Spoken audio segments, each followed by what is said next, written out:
अ, विद्रोही सांस्कृतिक चळवळीच्या वतीने 20वं विद्रोही मराठी साहित्य संमेलन नांदेड इथे 28 फेब्रुवारी आणि 1 मार्च रोजी होणार आहे.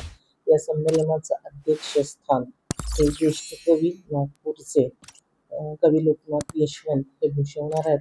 आणि आज या पत्रकार परिषदेत आम्ही या संमेलनाचे उद्घाटक म्हणून दिल्लीहून डॉक्टर बजरंग बिहारी तिवारी येणार असल्याचं जाहीर करत आहोत.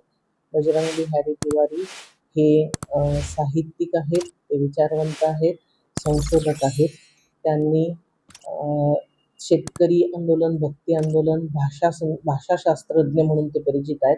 विशेषतः हिंदी जगतात त्यांनी अनेक संशोधनपर निबंध लिहून आणि साहित्य लेखन करून महत्त्वाची भूमिका अदा केलेली आहे. दिल्लीतल्या शेतकरी आंदोलनात ते सहभागी होते आणि त्या संदर्भातल्या 2 कविता आणि पुस्तक त्यांनी प्रसिद्ध केलेलं आहे.